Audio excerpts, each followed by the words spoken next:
Hello, how are you doing? How's your week been? Has it been okay? Right, we've got a few things to go over today, and we'll do as I promised. Let's get it out. Did a video last week, Andy Mac, how to build picks with Andy Mac, and I said that everybody that commented on that video, be members or not, if you left a comment, I shall put you in a separate prize draw for this little pick that I made, and a little wire that I made to help you pick 440s and 660s. So all your comments have gone into the Pyrex dish of desire. So you're all in there. Thank you very much. Much appreciate your comments. And for the supporters, you're all in the pot of dreams. And then this week's prize draw for the supporters are these beautiful little bow nose wire bending pliers. That's I do a lot of my shaping pliers with. Brilliant little tools, but you've got to be mindful, and I'll probably tell you this a few times, is that you have to watch when you first get them. They can nip you a little bit because that wire will slip out, so once you get used to it and once you start to wear in those teeth a little bit, they become dead useful. So thank you for your support, guys. Without your support, none of this will be possible. So I had a quick look at before we do all those prize draws and whatnot, the Padlock Pick Set. The Padlock Pick Set. It's a beautiful set, and it's getting pretty close to Christmas, everybody, and be mindful of the post, because since you get to the 10th or the 12th of December, you got hell of a no chance of getting anything. It's going to be nuts this year, more than ever. So we've got the body. So the body of the Padlock Pick Set is designed and made short so you can pick padlocks with one hand. It's not just designed to use in a vise, and I shall demonstrate that later. The picking tips are all the standard sizes that you get for most other padlock pick sets out there. So we get piped, which is 8 gauge. You can adjust the tip to any height that you want. You get the pin one. Again, you can change these pins out to any height that you want. This will fit 440, 660, the Battleship, the Squire Defiant, and quite a few more. And you can use this in a lot more applications as well. Just think of the upstand. This will fit in a 7 gauge lock as well. What else we've got? We've got the new for non-curtain locks. So this is for non-curtain mortise. It could be either 5 or 3 lever. This is the 5 gauge set, and as you can see, the orientation is different. This one is for the bolt on the left, so the wrong way around. This one's for the bolt on the left. As you can see, the orientation of the way that sits, your wire will go through there and your picking points there. And this one is for the bolt on the right. As you can see, your wire will go through there. So this will do both sides. As you can see, it's always a tricky tool to make, because getting something to be machined that fine and that strong that's going to get hold of a bolt in a mortised non-curtain lock is quite a difficult thing to do. So these are 5 gauge and they fit in that padlock tool. And then we also have 7 gauge, exactly the same, but a smaller gauge to fit 7 gauge locks, again for the bolt on the left and the bolt on the right. So loads going on. If you're interested, there's a link in the video where my email is. Just contact me and I shall give you the link to the website. You don't need to be a member to buy my tools. You don't. You just need to ask. That's the only thing I do, is get people to ask. Okay, so what we're going to do is we're going to demonstrate some of these factors, and please bear with the video, guys. Don't just jump straight to the end, and then we'll see who's going to win that beautiful handmade tool, and also those bow nose pliers for shaping wire at the very end. So we'll get over there and we'll do a bit of a demoing. Okay, let's have a look at the first one. So I'm sort of standing up a different part of the shop. It's one of these 5 lever padlocks. Okay, great big chunky chain.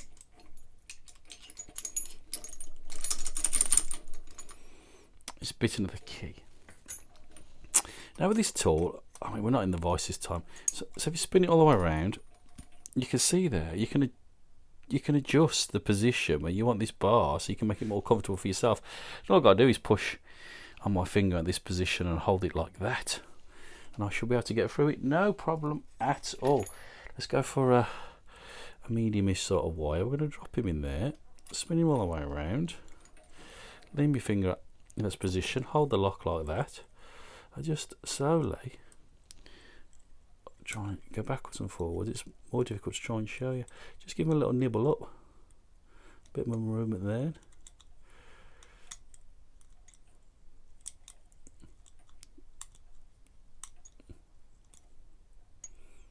A bit tight there.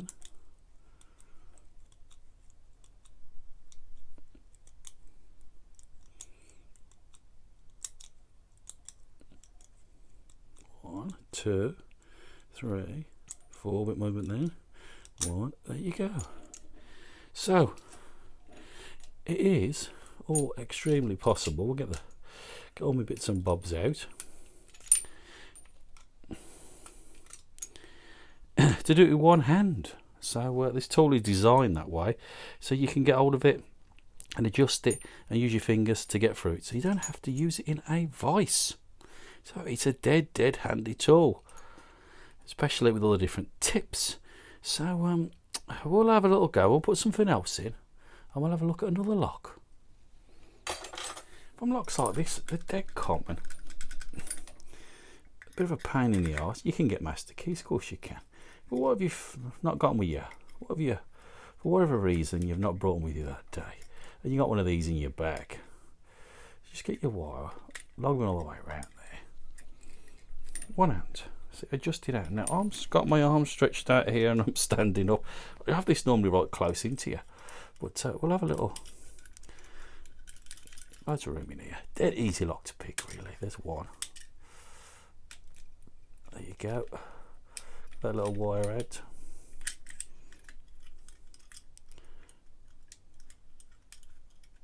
You get more trouble off the dust cover than you do actually picking a bloody thing. There. So they ain't difficult. And if I can do it with my arm stretched out with one hand with a lock this size, I'm sure you can too. Same if it goes with,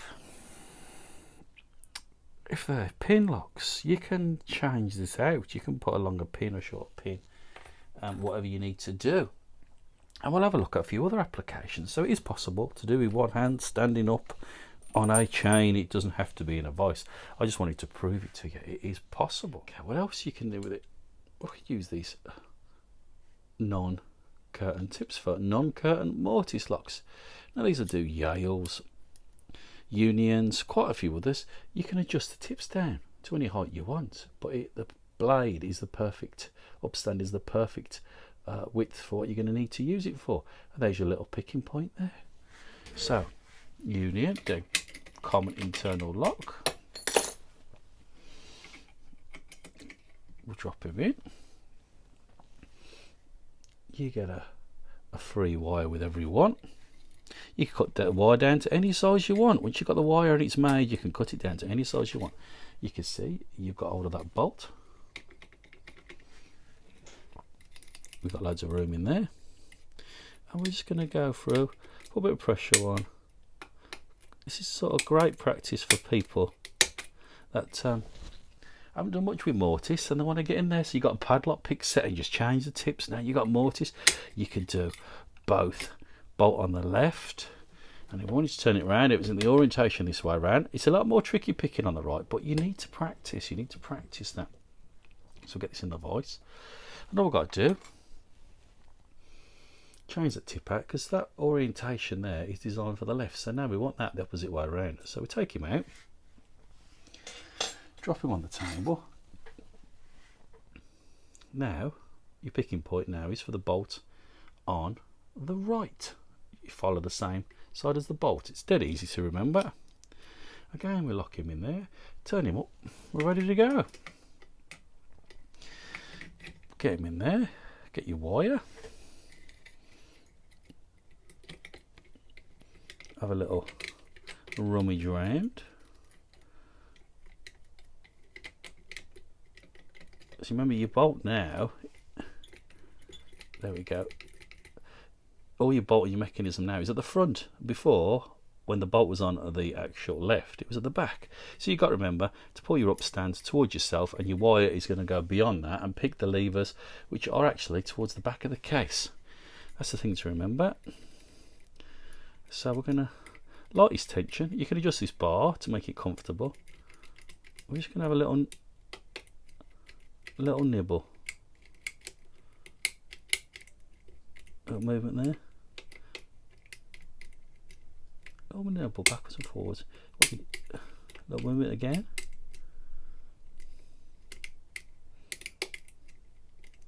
Tight on 3, 2.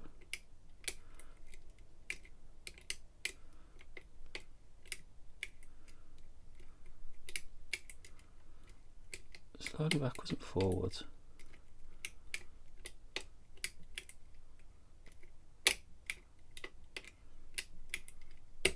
And there she goes. So, it's possible. It just takes patience. A bit more difficult, so again you can gain some more experience and skills.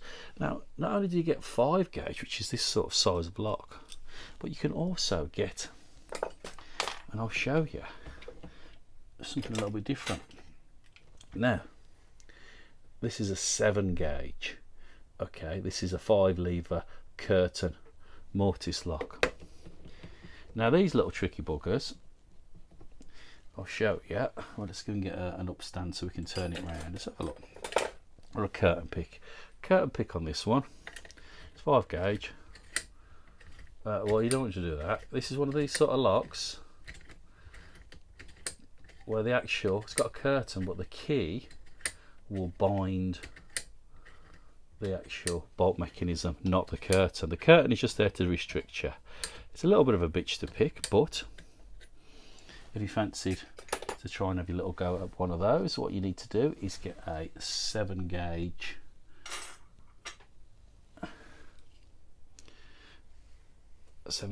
tips. Okay, both left and right, and you can drop them in there, and we'll put them in the tool so you can see. Drop them in the tool.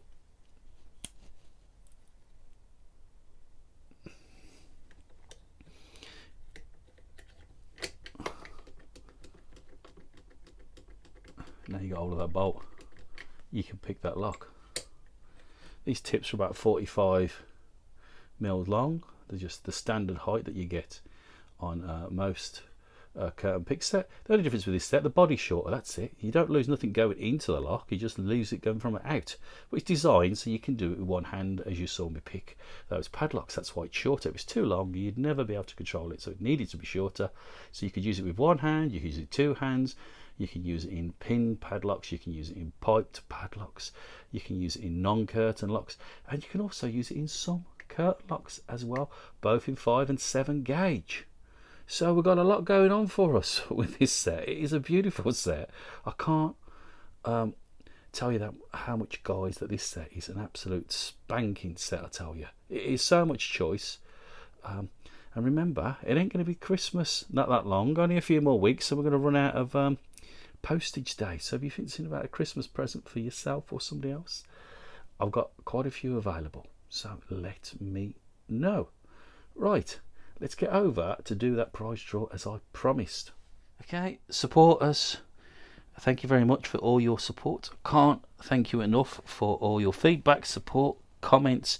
It makes this channel possible, and wow, we've made it over 700 again, so thank you all for your support. For everybody commented, I did that little video on Andy Mac how to make picks, so all your comments have gone into the Pyrex jug of tranquility, and we have the pot of dreams. So I tell you, these things last forever, don't they? So thank you for all your comments, really much appreciated. You taking the time and the effort to comment my videos. It means a massive amount to me, and we all learn stuff from comments. We're all pretty polite and friendly community, so I really do appreciate that. So guys, thank you very much for your comments, and one winner we shall have, and who it's going to be. Mr. Demetrius Boyle. Congrats. That's that little pick is yours. And if you get in touch, my good friend, with your address, obviously don't post it on YouTube. Just mail me. There's always a link in the description below about my website, mail address, how to contact me. It's all in there. That little click, you just click on the link, you'll see it will all come up. And if you mail me, my friend, I shall post this out to you ASAP. Doesn't matter where you live in the world, so much appreciate that. And for the supporters this week, okay, we have, there's me chucking my ruler on the floor. Beautiful. I managed to get some back in stock, and these do last a long time, but you do always a word of caution, you do need to wear them in a little bit, because once you're on that piano, they do slip out and nip you. So they are made pretty well, and you can do amazing things with these. So handy to have if you're a locksmith out in the field and you need to create a quick wire for a different job. You can knock something up using these quite quickly and easily, and they do last a long time. All stainless. So supporters, thank you. Really appreciate your support. You're all in here. Thank you for some of the new supporters to come on in the last few weeks. Really appreciate that as well. So let's see who has won those beautiful prize. John Kemp. Mr. Kemp, my friend, the wire bending pliers are yours. Now everybody, stay safe, stay well, have a fantastic weekend, and remember, we ain't got that long before the old shops are all going to be shut, and we're not going to get any postage out. So if you've got to get your Christmas presents, get them in quick, because the postage is going to go absolutely nuts in the next few weeks. That's my top tip. Stay safe, everybody. See you soon. Ta-da.